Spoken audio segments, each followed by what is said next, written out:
교회 여러분 안녕하세요. 2020년 6월 17일 수요일 매일 묵상입니다.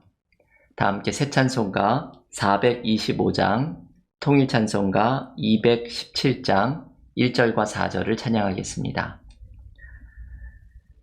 주님의 뜻을 이루소서 고요한 중에 기다리니 진흙과 같은 날 빚으사 주님의 형상 만드소서. 주님의 뜻을 이루소서. 온전히 나를 주장하사 주님과 함께 동행함을 만민이 알게 하옵소서. 아멘. 오늘 전교인 성경 통독 19주차 예레미야 21장에서 30장을 읽으시는 날입니다. 오늘 매일 묵상에서 함께 묵상하는 하나님의 말씀은 예레미야 24장 5절부터 7절의 말씀입니다. 이스라엘의 하나님 여호와께서 이와 같이 말씀하시니라. 내가 이곳에서 옮겨 갈대아인의 땅에 이르게 한 유다 포로를 이 좋은 무화과 같이 잘 돌볼 것이라. 내가 그들을 돌아보아 좋게 하여 다시 이 땅으로 인도하여 세우고 헐지 아니하며 심고 뽑지 아니하겠고, 내가 여호와인 줄 아는 마음을 그들에게 주어서 그들이 전심으로 내게 돌아오게 하리니 그들은 내 백성이 되겠고 나는 그들의 하나님이 되리라. 아멘. 하나님의 말씀입니다. 이번 주 예레미야를 함께 통독하고 있습니다. 지금까지의 예레미야의 말씀은 남유다 왕국의 멸망과 그 이유에 대한 메시지였습니다. 그런데 오늘 예레미야를 통해 하나님의 회복의 계획에 대한 말씀이 선포되기 시작합니다. 오늘의 본문에는 예레미야가 무화과에 담겨있는 두 개의 광주리를 환상으로 보는 이야기가 등장합니다. 무화과 나무는 감람나무, 포도나무와 함께 흔히 이스라엘을 상징하는 나무입니다. 그러니까 이 무화과가 담긴 두 광주리는 이스라엘 백성들을 상징하는 것입니다. 예레미야가 본 환상에는 한 광주리에는 좋은 무화과가 가득 담겨 있고 다른 한 광주리에는 나쁜 무화과 나무 열매가 담겨 있습니다.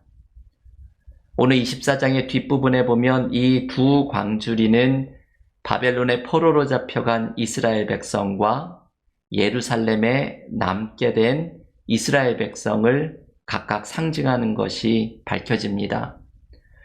그러면 우리는 과연 누가 좋은 무화과인지 궁금해집니다. 과연 바벨론의 포로로 잡혀간 이스라엘 백성들이 좋은 무화과인지, 아니면 예루살렘에 남게 되어 포로 생활의 고난을 피한 사람들이 좋은 무화과인지 우리는 궁금해집니다. 어느 쪽이 좋은 무화과일까 추측을 해보라고 한다면 아마도 우리는 예루살렘에 남은 사람들이라고 생각할 것입니다. 왜냐하면 이들은 포로 생활을 피하는 은혜를 입었고 그래서 스스로 복을 받은 자라고 생각하고 있었을 것이기 때문입니다. 우리는 어려운 일을 피하게 되면은 내가 참 복받은 사람이라고 생각하지요. 마찬가지입니다. 그런데 여러분, 오늘의 본문은 우리의 예상을 완전히 뒤엎고 바벨론의 포로로 잡혀간 사람들이 좋은 무화과라고 말합니다. 오늘 본문 5절을 다시 한번 읽어볼까요? 이스라엘의 하나님 여호와께서 이와 같이 말씀하시니라. 내가 이곳에서 옮겨 갈대아인의 땅에 이르게 한 유다 포로를 이 좋은 무화과 같이 잘 돌볼 것이라. 하나님은 바벨론의 포로 생활 중에 있는 이스라엘 백성들을 좋은 무화과라고 말씀합니다. 그리고 이들을 잘 돌보시겠다고 약속하십니다. 8절 중반에서 이 땅에 남아있는 자와 애굽 땅에 사는 자들을 나빠서 먹을 수 없는 나쁜 무화과 같이 버릴 것이라고 말씀합니다. 여러분, 이게 왜 그럴까요? 바벨론의 포로로 잡혀간 사람이 좋은 나무이고 예루살렘에 남은 사람들이 나쁜 무화과라고 말씀하는 것은 왜 그럴까요? 아마도 그 이유는 회개가 만든 차이일 것입니다. 바벨론의 포로로 잡혀간 사람들은 삶의 고통 속에서 하나님께 회개의 기도를 드렸을 것입니다. 우리를 불쌍히 여겨주시기를, 우리를 고쳐주시기를 회개하며 하나님께 간절히 기도했을 것입니다. 그래서 이들은 토기장이 되신 하나님께서 새롭게 빚어가시는 그릇이 될 준비가 되어갔을 것입니다. 예레미야 18장 4절에는 토기장이와 진흙의 비유가 나옵니다. 아주 유명한 말씀입니다.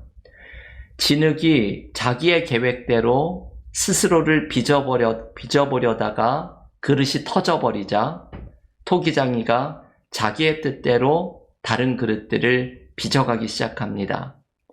여러분, 이것은 우리의 삶에 대해서 잘 보여주는 비유입니다. 우리도 내가 원하는 대로 삶을 빚어가려다 삶이 터져버리는 것을 경험하지만 하나님께서 다시 우리의 삶을 당신의 계획대로 새롭게 빚어가기 시작하면 회복의 역사가 일어나기 시작합니다. 이 회복의 은혜를 경험하게 하는 방법은 바로 회개입니다. 내가 나를 빚어가려던 삶에서 돌이켜서 이제 하나님이 나를 빚어가시도록 준비가 되는 것이 바로 회개입니다. 바벨론의 포로로 잡혀간 사람들은 그 포로지의 고통 속에서 자신의 교만함과 죄를 회개하면서 하나님이 새롭게 빚어가시도록 준비된 사람들이 됩니다. 그래서 이들이 하나님이 돌보아 주시는 좋은 무화과가 된 것입니다. 여러분, 여기에 중요한 것이 이것이지요. 이들 자체가, 바벨론의 포로로 잡혀간 사람들 자체가 무슨 선한 것이 있어서가 아닙니다. 하나님이 빚어가시는 것을 받아들일 준비가 된 것이 이들이 좋은 무화과라고 불려지게 된 이유입니다. 이 준비를 시키는 것이 바로 회개입니다. 반면에 오늘 본문 8절에서 이야기하는 예루살렘에 있던 사람들과 애굽에 간 사람들이 나쁜 무화과인 이유는 이런 이유 때문입니다. 예루살렘에 남은 사람들은 자신들이 심판과 화를 피했다고 생각했을 것입니다. 거짓 선지자들이 예레미야 6장 14절에서 외쳤던 평강하다, 평강하다, 평강하다. 우리에게는 이런 제약이 안 임할 것이다. 말하는 예언이 자신들에게 이루어졌다고 생각했을 것입니다. 바벨론의 포로로 잡혀가는 사람들을 향해서는 그들의 탓이라고, 그들의 잘못이라고 손가락질을 했을지도 모릅니다. 예루살렘에 남은 이들에게는 회개는 없고 책임의 전가가 가득했을지도 모릅니다. 항상 책임을 다른 사람에게 돌리고 다른 사람을 정죄하는 데에만 능숙한 사람들입니다. 그래서 그들은 여전히 교만함에 사로잡혀 있고 민족의 회복을 위해서 통회하며 회개하는 일에는 관심이 없었을지도 모릅니다. 이들이 바로 예루살렘에 남아있던 사람들입니다. 그래서 이들은 좋은 무화과가 되지 못했던 것입니다. 탈무드에 이런 이야기가 있습니다. 어떤 굴뚝을 2명의 청소부가 청소하는데 나중에 청소가 끝나고 나니 한 명은 얼굴이 시커멓고 한 명은 얼굴이 깨끗했습니다. 두 사람 중에 누가 얼굴을 씻었을까요? 우리 생각에는 당연히 얼굴이 시커먼 사람이 씻었을 거라고 생각하지만 탈무드에 따르면 얼굴이 깨끗한 사람이 씻는다고 말합니다. 왜냐하면 상대방의 얼굴을 보기 때문이지요. 얼굴이 시커먼 사람은 깨끗한 상대방의 얼굴을 보면서 자기도 깨끗한 줄 생각하지만 반면에 얼굴이 깨끗한 사람은 상대방의 얼굴이 더러운 것을 보면서 자신도 그런 줄 알고 얼굴을 씻게 된다는 것입니다. 이것이 삶의 아이러니를 가리킵니다.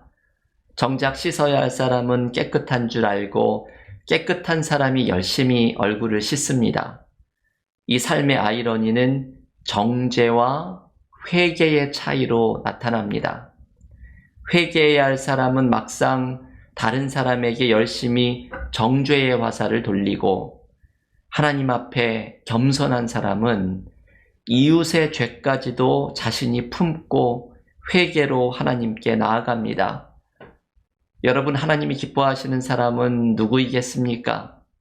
당연히 하나님 앞에 늘 겸손히 회개하는 사람입니다. 이 사람은 하나님이 새롭게 빚어질 사람으로 준비가 됩니다. 이 사람을 하나님은 좋은 무화과로 여기시고 새로운 회복의 역사를 시작하십니다. 여러분, 나는 과연 어떤 무화과입니까? 교만함에 사로잡혀 있고 혹은 누군가에게 책임을 전가하는 사람입니까? 아니면 겸손히 회개하며 하나님이 새롭게 빚어주시기를 간구하는 사람입니까? 오늘의 중요한 메시지를 기억하십시오. 하나님이 빚어가시는 것을 받아들일 준비가 된 사람에게 회복의 은혜는 찾아옵니다. 우리의 삶의 모든 어려움과 문제 속에서 겸손히 하나님께 회개하며 하나님이 새롭게 빚어주시는 은혜를 경험하는 믿음의 삶이 모두 되시기를 기원합니다. 다 함께 기도드리고 각자 개인 기도와 통독으로 경건의 시간을 이어가겠습니다. 하나님, 오늘 예레미야가 본 환상 중에 바벨론의 포로 생활 중에서 하나님께 회개하며 하나님이 빚어주시기를 간구하며 하나님이 새롭게 빚어질 준비가 되어간 사람을 좋은 무화과나무라고 불러주셨던 것처럼 우리의 삶의 어려움 속에 하나님 앞에 회개하고 나의 삶을 늘 돌아보며 내가 원하는 대로 삶을 살아가다가 삶이 터져버린 어리석음을 버리고 나의 삶을 빚어가실 하나님께 나를 온전히 열어놓고 나아가는 믿음의 삶이 되게 하여 주시옵소서.